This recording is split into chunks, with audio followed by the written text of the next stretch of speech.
How to protect yourself from COVID-19 infection. An easy and practical guide using a paint analogy by a doctor. If you wonder, they don't allow telework at my office.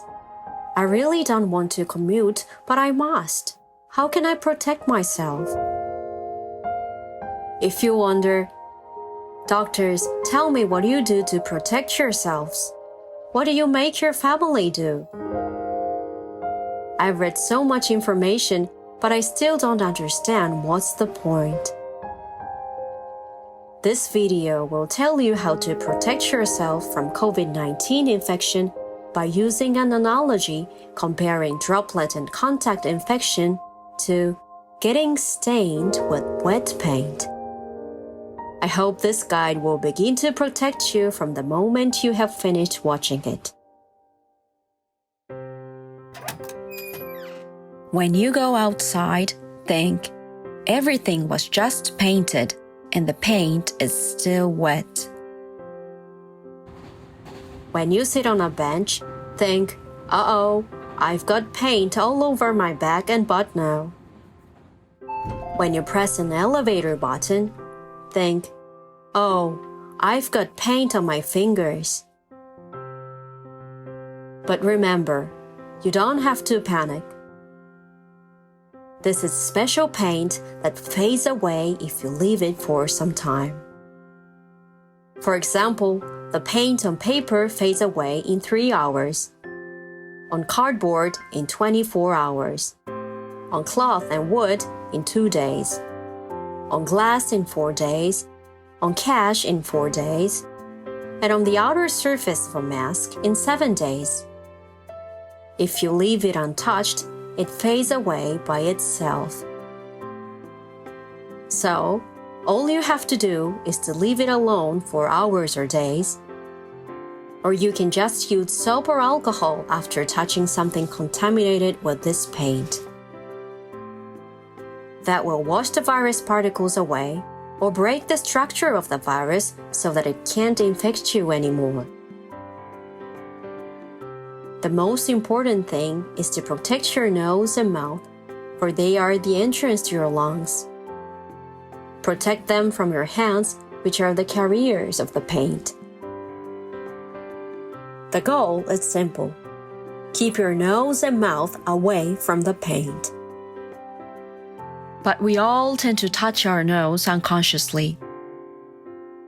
If you have a mask or a face covering, use it.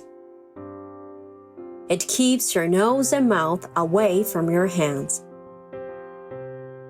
If you don't have something to cover your face, be extra careful not to touch your nose and mouth. That's what you would do if your hands were stained with paint. We also tend to touch our hair unconsciously.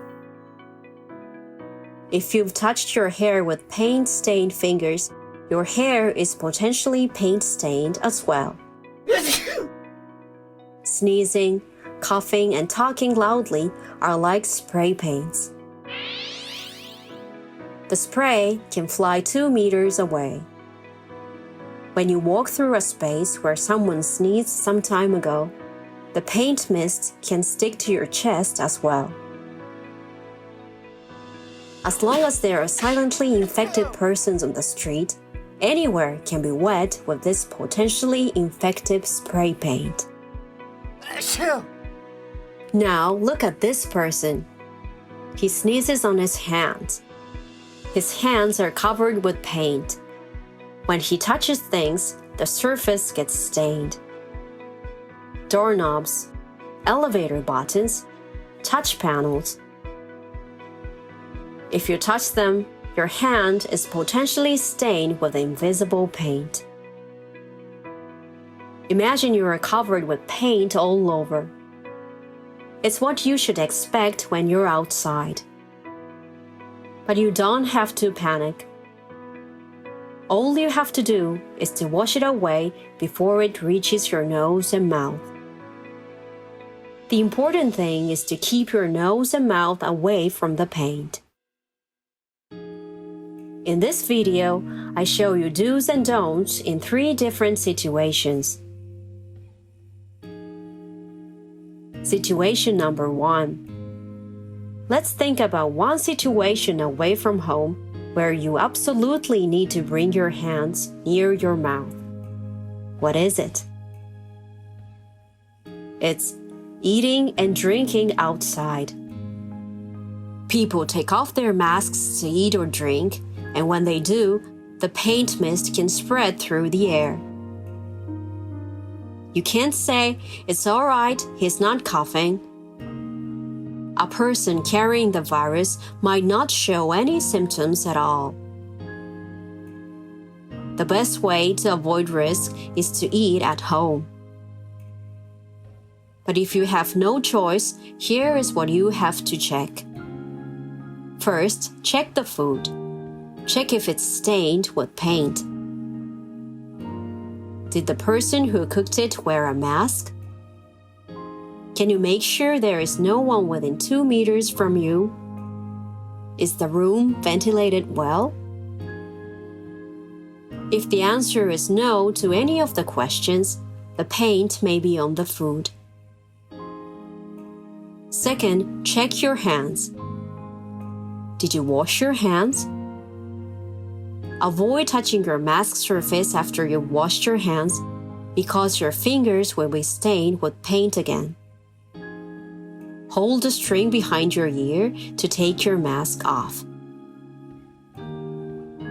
Keeping your mouth and nose away from the paint is the first important step. But they report that the novel coronavirus can infect you through the eyes too. So, don't touch your eyes. Wearing glasses are useful to keep your eyes away from your fingers. Situation number 2. Let's talk about the danger of a poorly ventilated room. In such a room, picture a continuous mist producer instead of a spray bottle.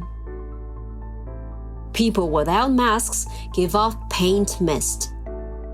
The air is full of mist. In this case, you can't find comfort in saying, "Don't panic, simply avoid touching your nose and mouth."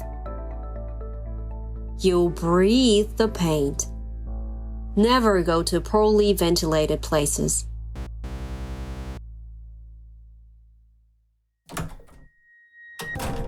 Situation number 3.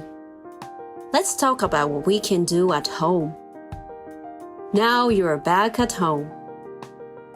At home, you want to put the threats of infection behind and relax. If you want to make your home a safe place where you can relax, here is one example of what you can do. The entrance hall is the key. Back on the street, you talk to yourself. Relax, you don't have to panic as long as you don't touch your nose and mouth. But now, things are different. Be extra careful. Be nervous while you do the following 2 steps so that you can truly relax afterward. Step 1. When you get home, leave your bag and outside shoes in the entrance hall. Don't bring it into your rooms. Step 2. Take off all of your outer clothing, throw it into the washing machine, and go take a shower. Wash away all the paint covering your body. Now you can truly relax. You didn't bring paint into your room.